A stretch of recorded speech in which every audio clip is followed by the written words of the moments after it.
మీ ఎలాంటి వ్యాపార ప్రకటనలకైనా వెంటనే మా ఛానల్ సంప్రదించండి. నమస్తే. ప్రస్తుతం మనతో పాటు సుప్రసిద్ధ జ్యోతిష్య వాస్తు పండితులు బ్రహ్మశ్రీ డాక్టర్ నాయకంటి మల్లికార్జున శర్మ గారు ఉన్నారు. గురుగారితో మాట్లాడదాం. నమస్కారం గురుగారు. నమస్కారం అండి. గురుగారు, 2026 విశేషంగా మీనరాశి వాళ్ళకి ఓవరాల్ సంవత్సరం అంతా ఎలా ఉండబోతుంది, ఎటువంటి జాగ్రత్తలు వీలు తీసుకుంటే బాగుంటుందంట? ఓం శ్రీ గురుభ్యో నమః. ఓం శ్రీ మాత్రే నమః. ప్రధానంగా మీనరాశి అధిపతి గురువు. వీళ్ళు అనుకున్న పనులు లక్ష్యాలు నెరవేర్చే వరకు ఓపికతో ప్రవర్తన చేయటం, ఓపికగా సాధించుకోవాలనే ఉద్దేశంతో ఉంటారు. విద్యావంతులు పండితులు సహజంగా వీళ్ళు చదువుకుంటే ఖచ్చితంగా విద్య వస్తుంది. లౌకిక జ్ఞాన పరులు వీళ్ళు లౌకికంగా ఉంటారు జీవితంలో. ఒక్కొక్కప్పుడు కోపం అనేది ఉద్రిక్తంగా వస్తుంటుంది, ఒక్కొక్కప్పుడు శాంతంగా ఉంటుంది. భోళా మనుషులని చెప్పుకోవచ్చు. అంటే భోళా మనుషులుగా ఉంటారు. అంటే ఓపెన్ హార్ట్గా మాట్లాడే అవకాశాలు ఎక్కువ ఉంటాయి. అలానే వివాహ శుభ కార్యక్రమాల్లో తక్కువగా పాల్గొంటారు. అలానే సీరియస్గా జీవితాన్ని నడిపించుకుంటారు, లౌక్యంగా వెళ్తారు. ఎక్కడైతే కఠినంగా నిర్ణయాలు తీసుకుంటారు. లౌకిక ప్రభావంతో ముందుకు వెళ్ళే అవకాశాలు ఎక్కువ ఉంటాయి. జీవితంలో డెవలప్మెంట్కి అందరు చెప్పిన మాట వింటారు. వాచ్మెన్ చెప్పినా, రాష్ట్ర ముఖ్యమంత్రి చెప్పినా, ప్రైమ్ మినిస్టర్ చెప్పినా వీళ్ళు వింటుంటారు. అన్ని మాటల్ని ఏకీభవించుకొని వాళ్ళు తీసుకునే నిర్ణయాలు వాళ్ళు తీసుకుంటారు. ఇది మీనరాశి యొక్క క్యారెక్టర్. ముఖ్యంగా ఇవన్నీ కూడా ఉగాది నుంచి ఉగాదికి చెప్పే ఫలితాలు. అలానే జనవరి 26 నుంచి డిసెంబర్ 26 వరకు, డిసెంబర్ 31 వరకు చెప్పడంలో తప్పేమీ లేదు. ప్రతి నెలలో మన రాశి ఫలితాలను వింటున్నట్టుగానే ఓవరాల్గా ఇయర్ రిజల్ట్స్ అని అర్థం. ఇవన్నీ కూడా గోచారీత్యా చెప్పబడే ఫలితాలు, బర్త్ చార్ట్ సంబంధించిన అనుసరించే ఫలితాలు కావు. వీక్షకులందరూ కూడా గమనించాలి. ఇది సూచన, హెచ్చరిక కూడా. అంటే చాలామంది కూడా అనుకుంటారు ఏంటంటే ఎంత కృషి చేసినా కూడా ఆవగిందంత అదృష్టం ఉండాలి.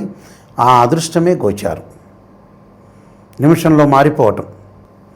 దానికి ఉదాహరణ ఏంటంటే అక్కినేని నాగేశ్వరరావు రైల్వే స్టేషన్లో ఉండగా ఘంటసాల బలరామయ్య ట్రైన్లో కూర్చుంటాడు.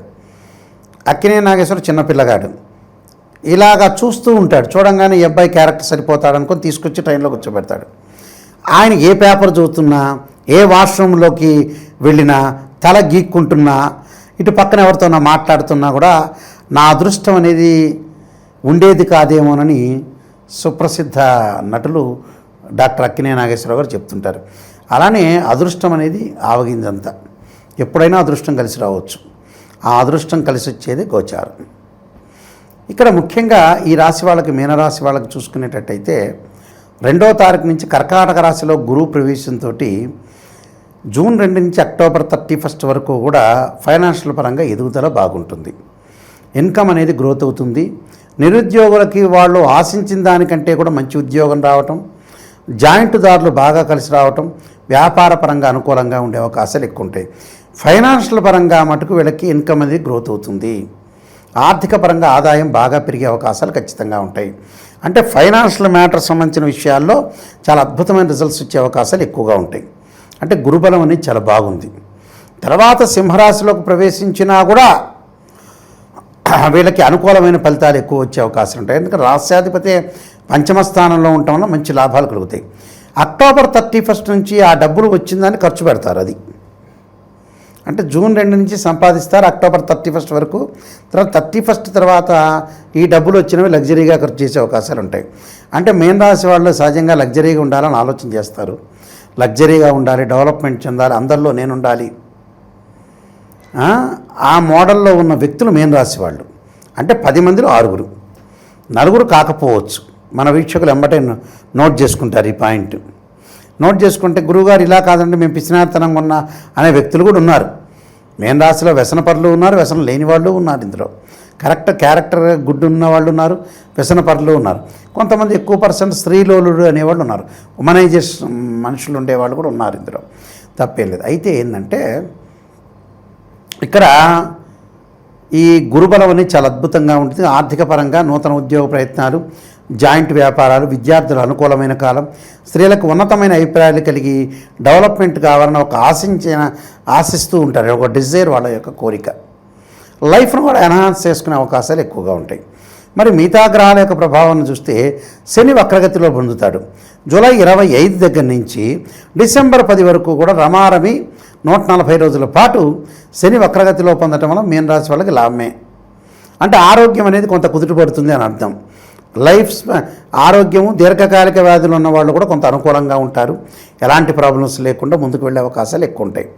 అంటే ఫైనాన్షియల్ డెవలప్మెంటే కాకుండా ఆరోగ్యం అనేది కొంత కుదుటపడే అవకాశాలు ఉంటాయి. పనులు కూడా తొందరగా జరిగే అవకాశాలు ఉంటాయి. వివాహ ప్రయత్నాలు సఫలీకృతం కావటం, శుభ కార్యక్రమాల నిర్వహణ, అలానే కొన్ని ప్రత్యేకమైన వస్తువులు కూడా కొనుగోలు చేయటం జరిగే అవకాశాలు ఎక్కువ ఉంటాయి. మరి రాహు యొక్క ప్రభావాన్ని చూసుకునేటట్టయితే మనకి డిసెంబర్ 6 వరకు కూడా రాహు కుంభరాశిలో సంచారం, డిసెంబర్ 6 తర్వాత నుంచి 7వ తారీఖు నుంచి మకర రాశిలో రాహు యొక్క సంచారం వల్ల మీనరాశి వాళ్ళకి ఎక్కువ లాభం ఉంటుంది. అంటే డిసెంబర్ 7 తర్వాత విదేశాలకు వెళ్ళటం ఒకటి, పెట్టుబడులు, అక్కడ ఫారిన్ కంట్రీస్లో వ్యాపార రీత్యా అనుకూలంగా ఉండే అవకాశాలు ఎక్కువ ఉంటాయి.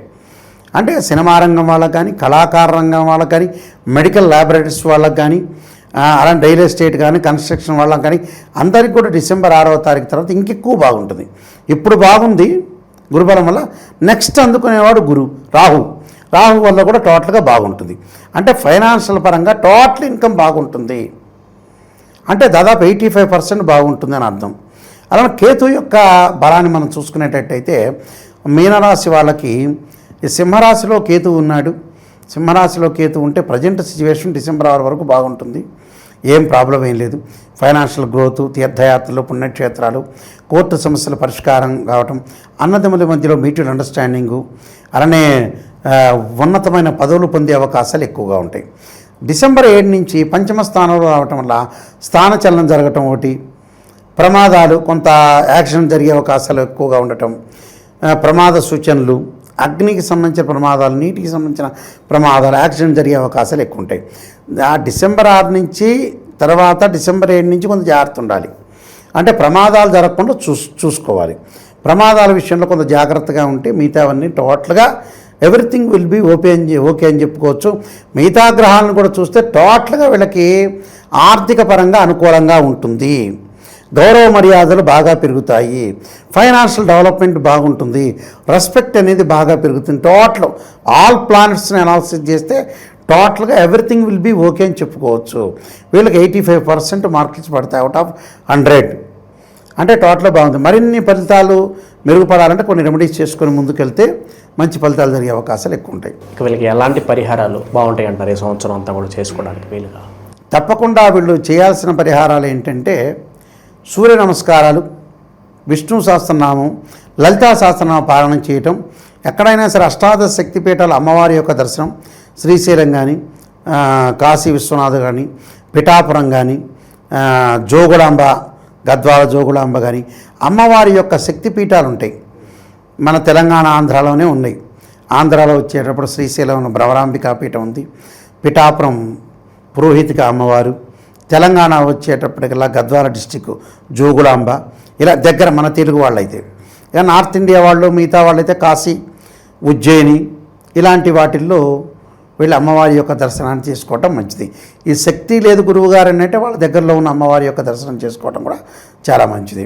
అమ్మవారి యొక్క ఆరాధన మహాకాళి, మహాలక్ష్మి, మహాసరస్వతి ఆ యొక్క ఆరాధన చేయటం, శుక్రవారం అమ్మవారికి నైవేద్యం పెట్టడం, ఏదైనా గుళ్ళో వెళ్ళి ప్రధాన అర్చకులకు ఇస్తే అమ్మవారి యొక్క ఆరాధన చేస్తారు. నైవేద్యాన్ని పెట్టి ఆ నైవేద్యాన్ని వితరణ చేయటం కూడా చాలా మంచి జరిగే అవకాశం ఉంటుంది.